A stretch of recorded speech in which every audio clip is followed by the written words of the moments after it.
Nigeria is a federal republic modeled after the United States with executive power exercised by the president. The government of Nigeria is also influenced by Western system models.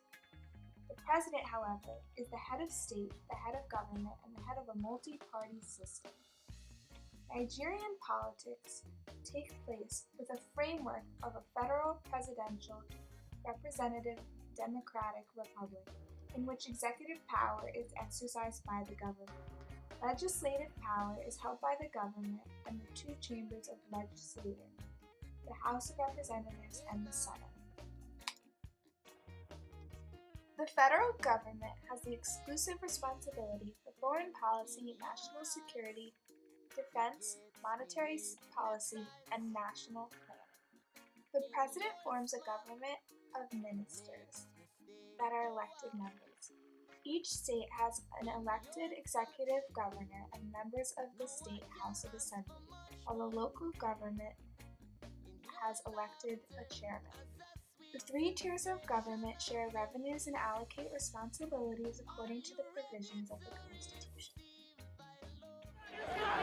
Nigeria's opposition APC party has claimed victory for its presidential candidate Muhammadu Buhari, but the country remains tense as it discovers the final results of this weekend's elections. Preliminary results show Buhari of the All Progressives Congress some 2 million votes ahead of incumbent president Goodluck Jonathan. But the election was very tight and split the country between its Muslim north and Catholic south. In the evening, Jonathan and his ruling People's Democratic Party acknowledged their defeat. Buhari first came to power 30 years ago in a military coup. He said on Monday he would seek to better fight Boko Haram Islamist militants destabilizing the country. With my background as militaryman, I think we have to quickly restore the morale of the Nigerian military and the law enforcement agents by certainly getting weapons, retraining, and reorganization. That is absolutely necessary. In Lagos, some shops remained closed amid fears the election's results could spark violent clashes. Hundreds were killed in protests after Jonathan beat Buhari in the previous presidential election 4 years ago. Government in its part was not doing what it was supposed to do. That is, taking care of the welfare of the citizenry. Government was not doing it. The first thing that the communities tell you is that the problem is as a result of government neglect. One big issue is corruption. It's a very big problem in this country, and that has set us back so many years. Do you think the present government is dealing with it the way it should? No, and I'm sure that all of us know that that's not the case. That's not the case. But you see, again, my issue is, just to keep our focus on the issues. What is a way to ensure that corruption does not thrive?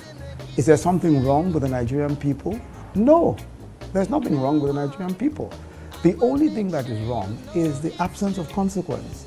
If you are corrupt and there is no consequence, then not only will you continue to be corrupt, other people will join. So we have at the moment a situation where most people feel that there is no consequence for corruption. And because people feel that there is no consequence for corruption, corruption thrives and continues. As a matter of fact, corruption would appear to be the norm. It would appear to be the norm. Transparent, honest, and forthright behavior is the exception. Ethnic and religious tensions raise questions about Nigeria's ability to continue on its path toward a good, stable government. Institutions are fighting the corruptions that were generated by its oil wealth.